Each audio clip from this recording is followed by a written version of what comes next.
consulting chair and vice chair are teaching new consultants. We started yesterday, which is why many of us were not on the Worldwide Wrap program.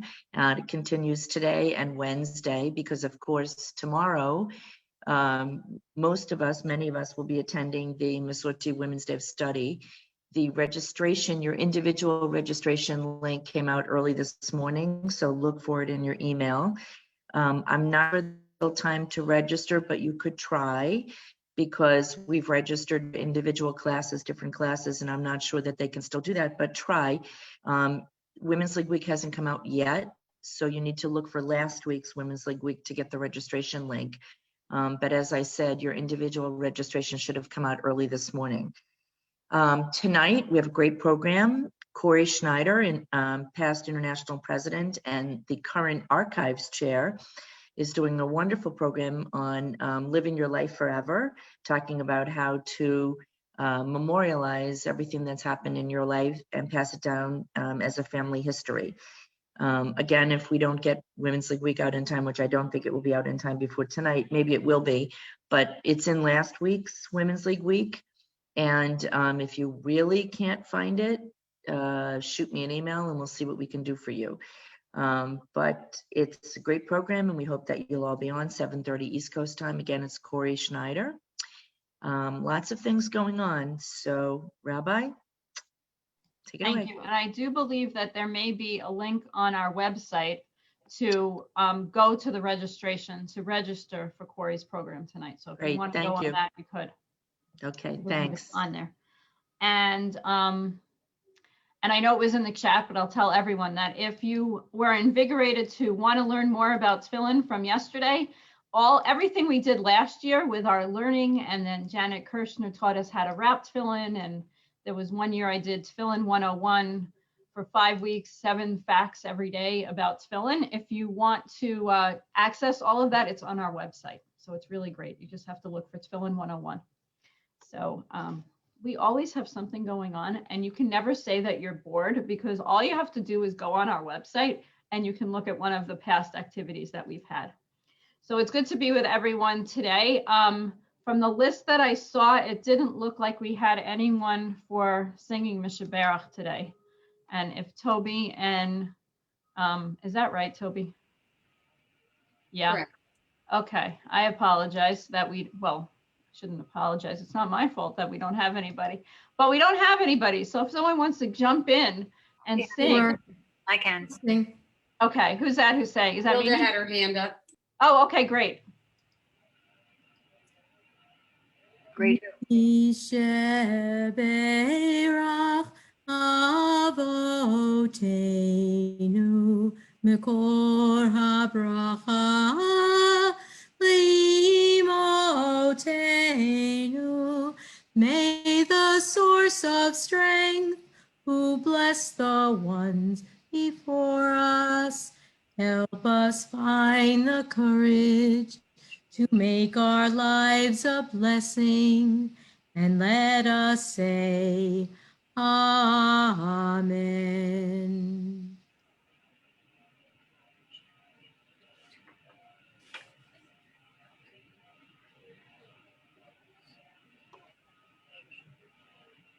Mishaberach Imotenu Mekor HaBracha Avotenu. Bless those in need of healing with refuah shlema, the renewal of body, renewal of spirit, and let us say Amen. Thank you, Gilda. And apparently I could only see 5 people at once, but we had a few different volunteers to sing Mishaberach. So I'm glad we had so many people to volunteer to sing. Thank you, Gilda, for being one of the ones that was noted first. So please sign up to lead Mishaberach on our website. Well, it's on our website. It's a sign up genius, which would be lovely. And I just want to put in, if after our program on Friday, if you went on the Sharsheret program, they ended with Heal Us Now from Leon Shear. And it was just wonderful because that's what our Zumriya sang at convention. So it was really meaningful. So Psalm 48, today we have Sally Greenstein, who's going to be reading along with Elaine Klein. And Sally, it's your husband's yurtzeit today as well. May his memory continue to be a blessing. I hope you got the yurtzeit list or Kaddish list. We have that. I emailed it to you. Great. So Sally, if you want to take odd, and Elaine can take evens. Thank you. A psalm of the sons of Korah. Great is Adonai and highly praised in the city of our God, God's holy mountain. Splendid, sublime on the north is Mount Zion, joy of all the earth, city of the great sovereign. God is known in her citadels as a refuge. The rulers conspired and advanced, but when they saw her, they were astounded. Panic stunned them. They fled in fright. Seized with trembling like a woman in labor. Shattered like a fleet wrecked by an east wind. What we once heard, we now have witnessed in the city of Adonai Tzebaot, in the city of our God. May God preserve it forever. Selah. In your temple, God, we meditate upon your kindness. Your glory, like your name, reaches the ends of the earth. Your right hand is filled with beneficence. Let the mountain of Zion be glad. Let the cities of Judah rejoice because of your judgments. Walk all about Zion, encircle her, count her towers. Review her ramparts, scan her citadels, then tell her story to later generations. Tell of our God, who will guide us forever. Yasha kochachen to both of you. Thank you.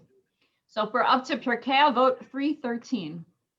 So I'll tell you, I did a little teaching this weekend at a sisterhood on how Pirkei Avot can teach us, how Pirkei Avot impacts our lives in light of COVID, what Pirkei Avot tells about COVID. And I had such a hard time shortening it to just a few of them, but it was really incredible to see how many of the Mishnayot, the teachings in Pirkei Avot, can shed light on what's going on in the world today in light of COVID. And I want to thank you all for giving me the preparation to be able to teach that. And I can tell you also, if you ever want a quick read, if you do a quick read of Pirkei Avot, you can actually get through all of it, as opposed to what I do every day of just study one at a time. And that takes a very long time. So the last couple of Pirkei Avot that we've been learning in chapter 3 was taught by Hanina ben Dosa, but he's just referred to as who. We can kind of assume that the who is referring to whoever was taught right beforehand, but of course you can't always assume that, but I am taking that as an assumption. That it was Hanina ben Dosa who taught in this teaching 13. He used to say, if the spirit of one's fellows is pleased with them, the spirit is God was pleased with them. But if the spirit of one's fellow is not pleased with them, the spirit of God is not pleased with them. So if you're in good standing with your neighbors, with your friends, with other people, God likes it. But if you're not in good standing with somebody else, God might not be so pleased about that as well. Very simple way to explain this. Of course, we're going to delve into further than that. It's a teaching that really discusses our place in relationship to others. Similar to the 10 Commandments, which were in this week's Torah portion that we just finished, we know that 1 through 5 is Ben Adam la Makom, between a person and God, those type of commandments. And then the next one's about honoring your parents, not stealing, etc. The 5 through 10 are Ben Adam la Chavero, mitzvot, commandments between oneself and another person. And this is what he's teaching about now, is that our interactions with not only how we interact with other people, also affects how we interact with God. So if you want to put it in simple terms, if you're not a nice person, God won't appreciate that either. but you have to be nice on both sides of the aisle. You have to be a good doing your mitzvot between you and God, and also your mitzvot between you and another person as well. And this Mishnah is a betterment of Jewish relations, both with each other and in the interfaith community. So I'm going to read a few things from some of the texts that some of you might have at home as well. That in the 18th century, there was a teacher, Rabbi Pinchas Eliyahu Hurwitz of Vilna, who taught in this way about our interfaith relations. He explains that the rabbis use the term fellow, not to the members of one's own nation, but in order to include all humanity, whether from one's own people or from another people. Our rabbis have clearly stated that there's no difference between Jews and Gentiles. The essence of neighborly love consists in loving all humankind of whatever people and whatever tongue by virtue of their identical humanity. So we have to remember that we're not doing things just for other Jewish people, but for all humanity to better ourselves. And every day gives us that opportunity to interact with others. And we have to really, each day, as we interact with the others, we have to act with integrity, with our values, that everything that we do should show our values. And also at the same time that there are limits and boundaries as well. So this Mishnah is teaching us how Judaism refines our relationship with the world that we live in. And one of the most important parts is Ruach HaBriot, the spirit of God's human creatures.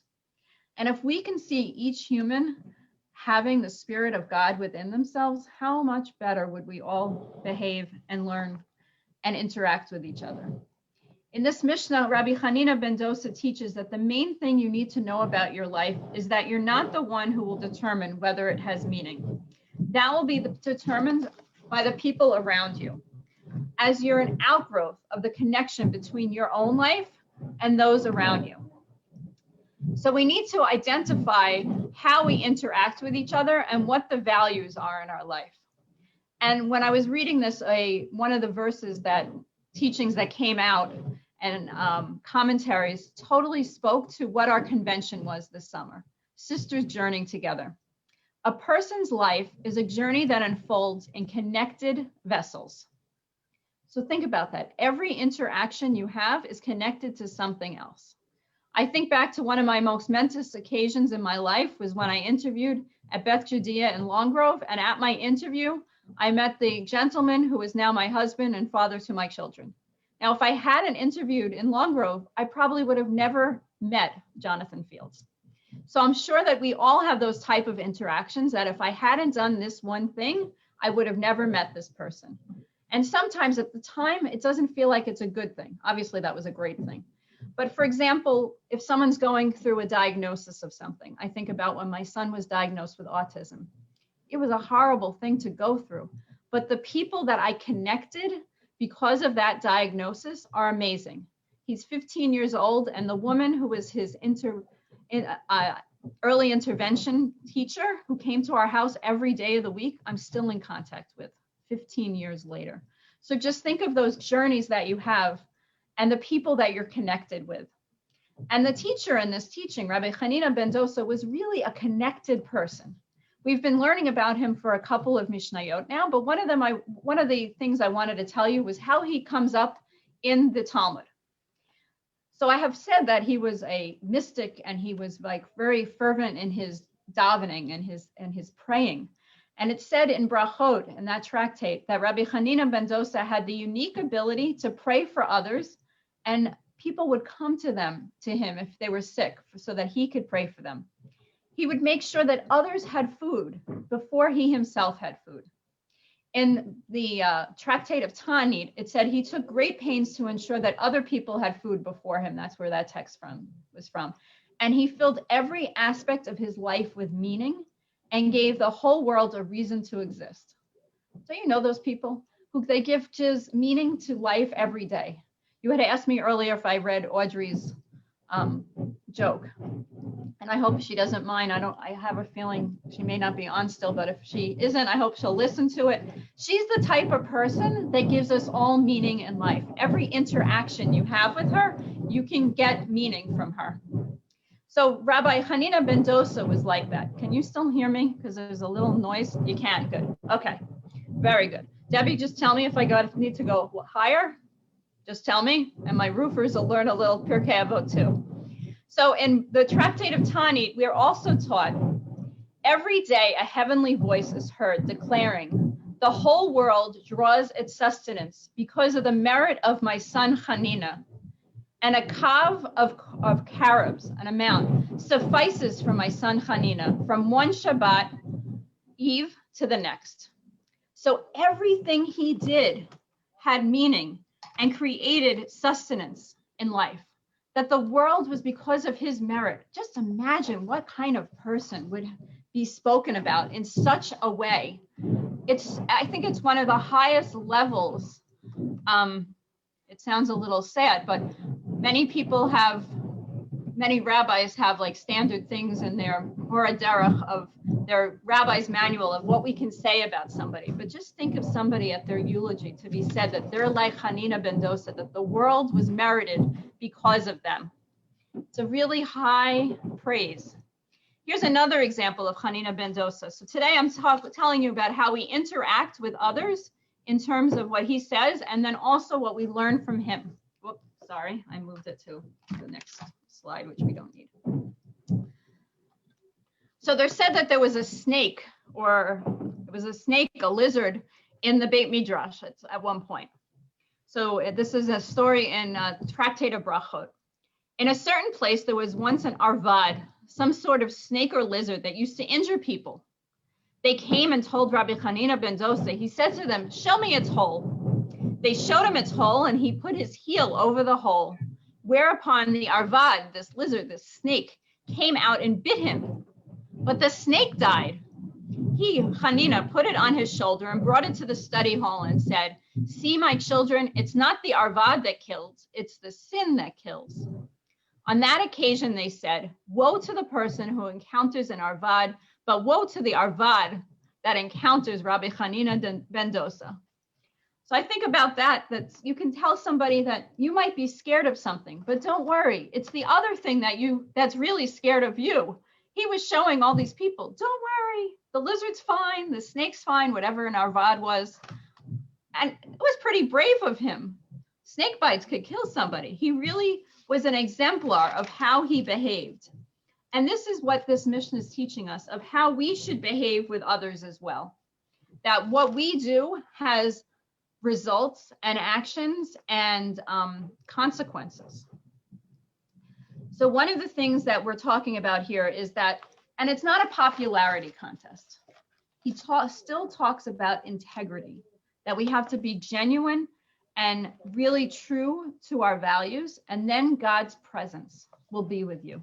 And that's the most important part, that whoever is acting like God will bring God into the situation. It all goes back to that Genesis story that we were created, B'Tselem Elohim, that we created in God's image. In the book of Proverbs, we're taught that so shall you find grace and good favor in the sight of God and people. And that's probably the most important thing. It's not the material elements that we have in life and the material things that we have, but truly what we do for others to bring God into our presence. That we have that social conscience that what I'm doing is worthy, is godlike, and that people will benefit from it. That what we do, we have to act on behalf of others. And you might have to think for oneself as well, but at the same time, you have to think for ourselves, yet do for others at the same time. We can't be conformists, but we can't be isolationists. That's why we help all people of all races and all types of people. We seek out our own path in this world as a original person, but at the same time, we need to help others. We need to follow our hearts, even if people disapprove of what we do, disapprove of our opinions and our choices. So it's a dichotomy. If we might do what people disapprove of, Yet at the same time, we have to help others. We can't just live in a bubble. We can't live isolated. We have to be open to the world. And that's what it means to be a kind person, the bottom line of what he's teaching here. That we can't just live in our bubble. We have to be kind and interact with others and trust that sometimes we're not in control of what that means to be different, to be the same, and try to live in this world. You know, as a Jewish person, we're very different than others, but we have to live with others at the same time. We have to see what we do is because of our emunah, our faith in God, embrace it, trust the process at the same time. It requires balance. You know, all those confusing things in life right now, that we're so not in control of what's going on. But if you think about it, if someone thought that they had to be so isolationist and if they didn't have a stockpile of food, they'd think, oh my God, I can't bring anything into my house. No, you have to have the balance in life. And that's a lot of what this Mishnah is teaching. It's a short Mishnah that could be a little confusing at first, but I really think it teaches us such an important lesson that we're not in control. We have to balance things. And then we don't live in a bubble.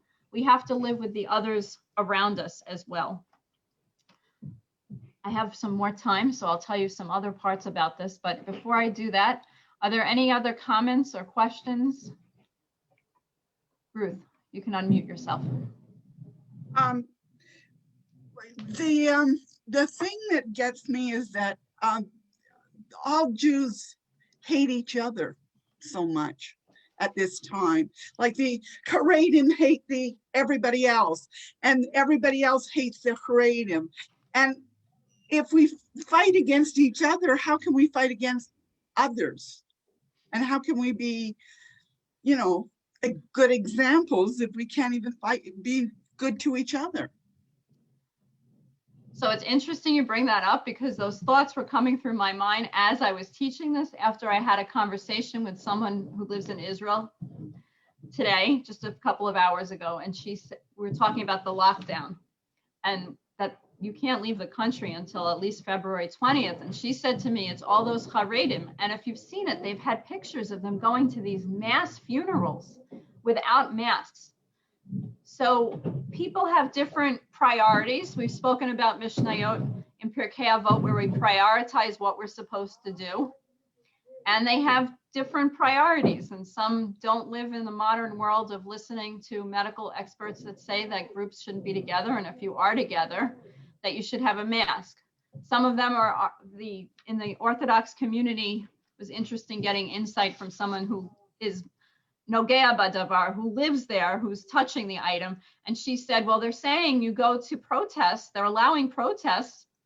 Well, so why aren't they allowing people to gather together for a funeral? Because often at a protest, they might still be wearing their masks, whereas other people aren't.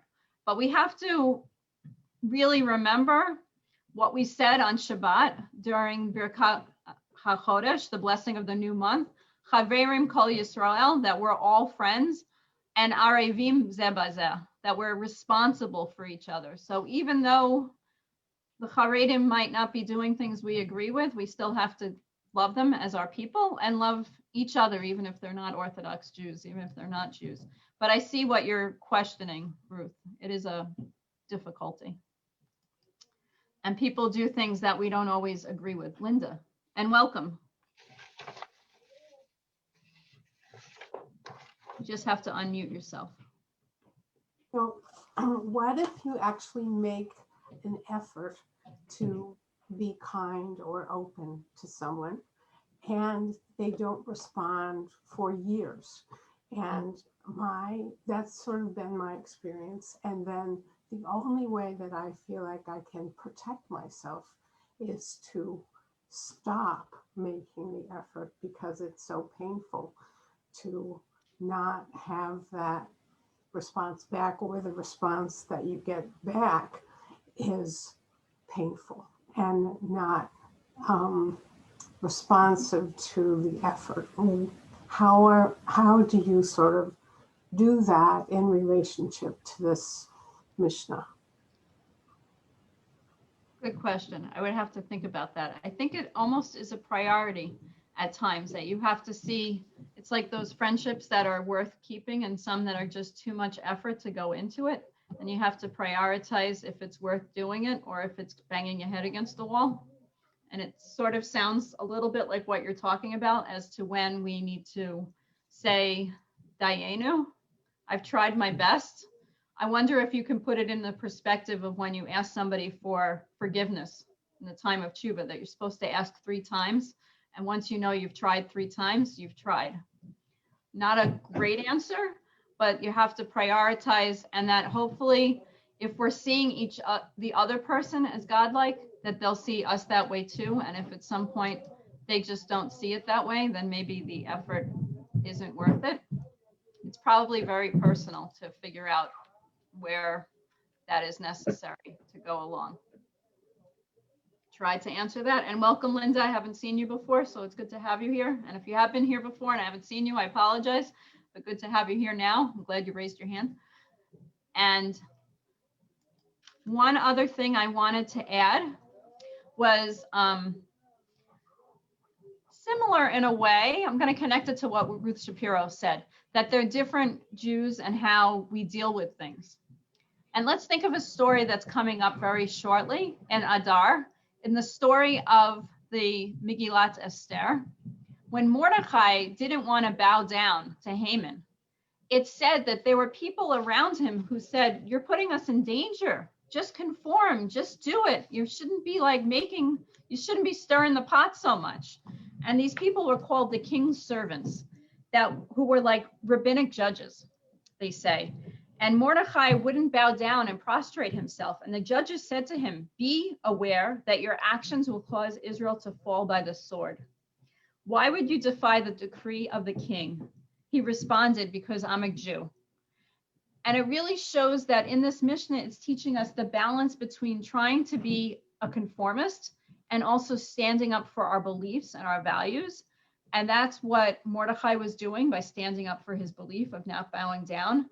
Ruth, I have a feeling if we spoke to some people who go to these funerals with thousands of people and weddings, lahavdil, the opposite between a wedding and a funeral, and they'll say, that's my value. My value is to do nichum avelim, to help the mourners. My value is to entertain the bride and groom, that they're I'm thinking very much in Hebrew today, metach, their intention between the world that they live in their Jewishness, and the secular world. And isn't that the life of what we're all living in? That we balance both being a good person and a good person within the Jewish community.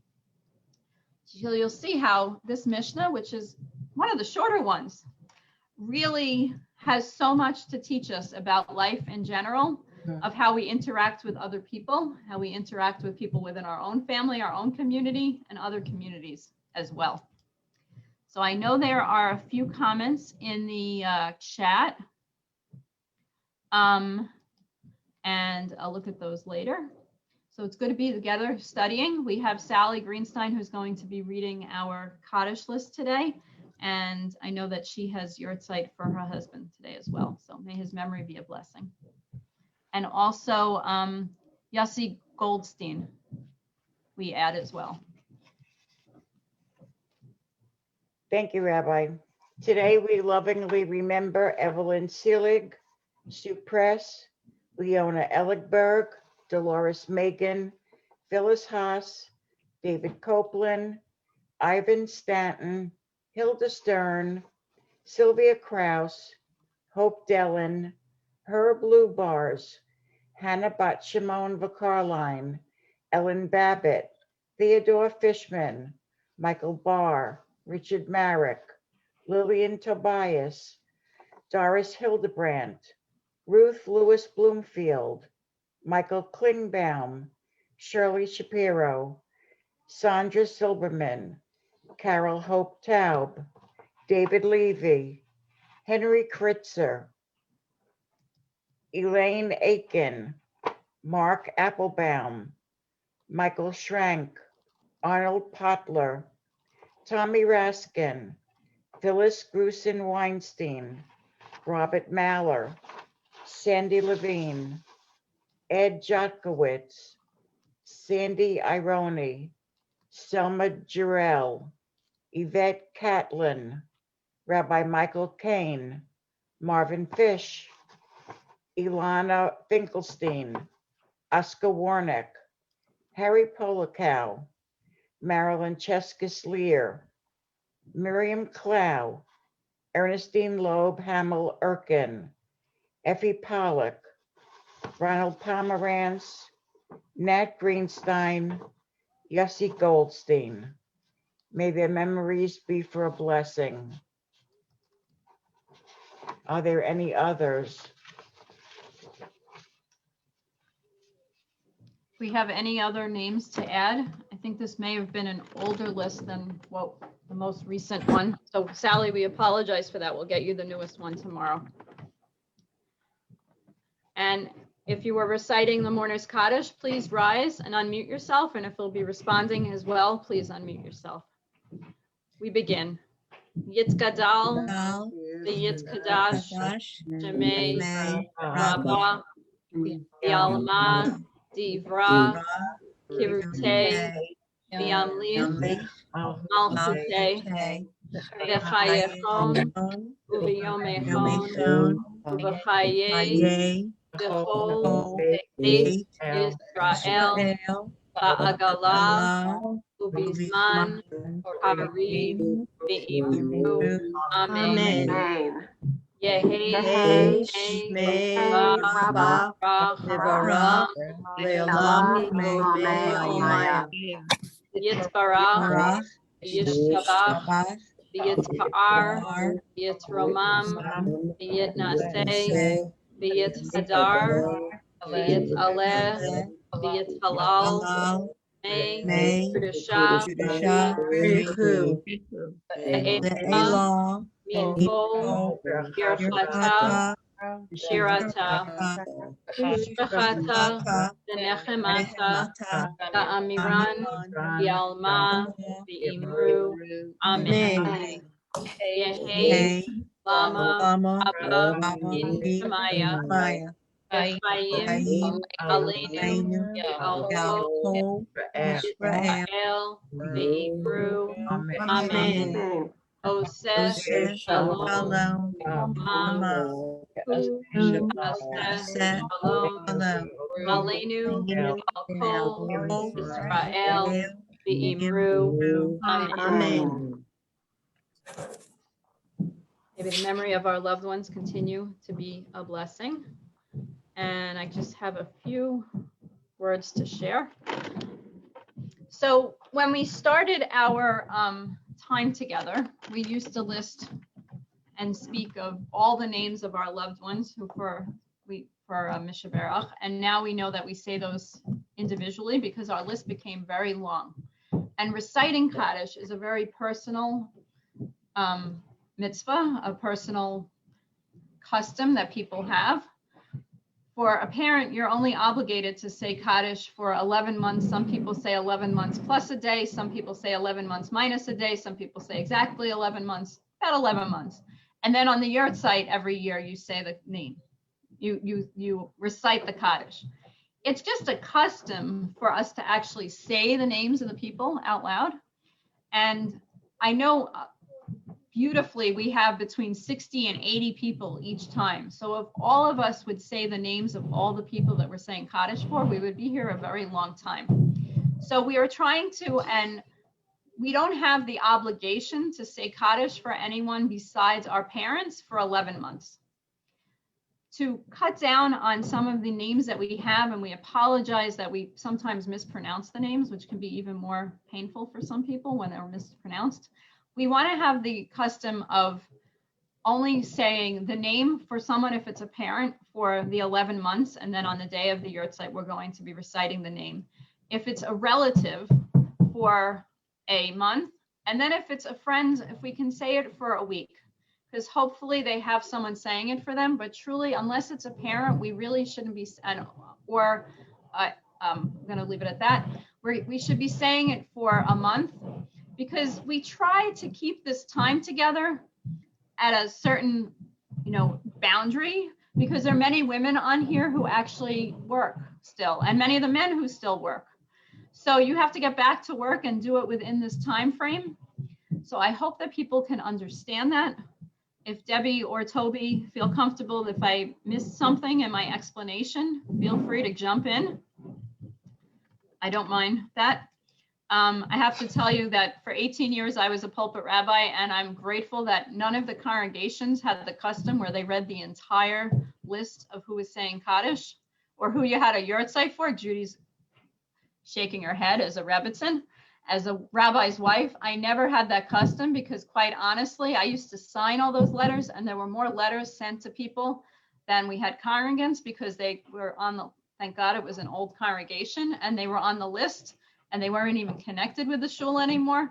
And it just becomes there's a beautiful term in the Gemara called the tircha de tzibur, that it's painful for the congregation. So if you think about that person who might be like leading services at times, but you can't hear them, I'm not talking about mispronunciation, but if you can't hear them, it's more painful.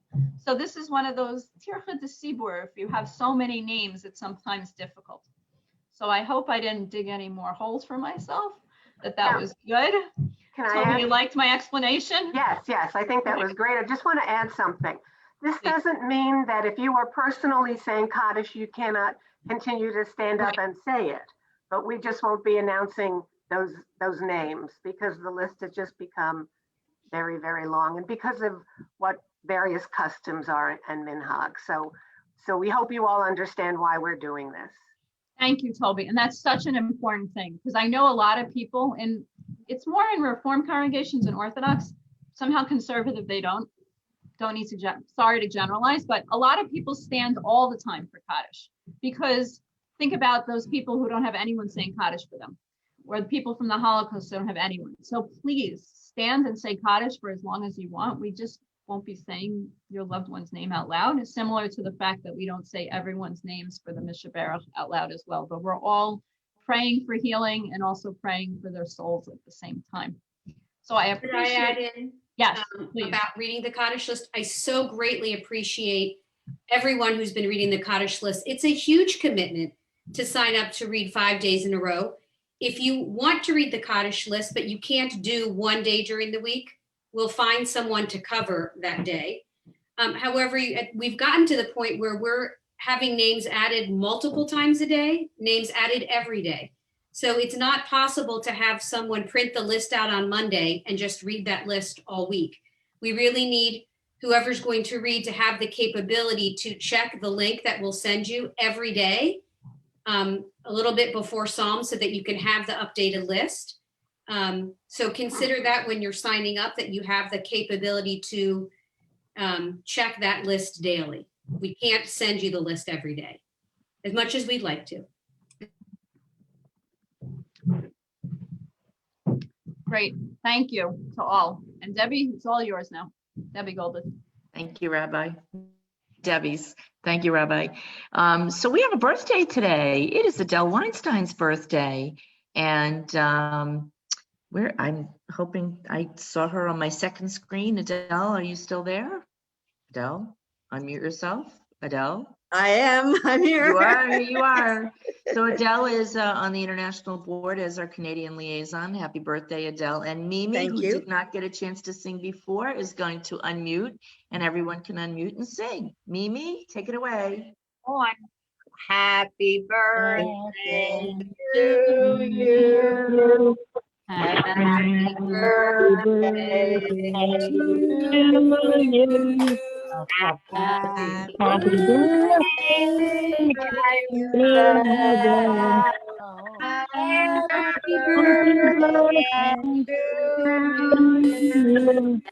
And many more.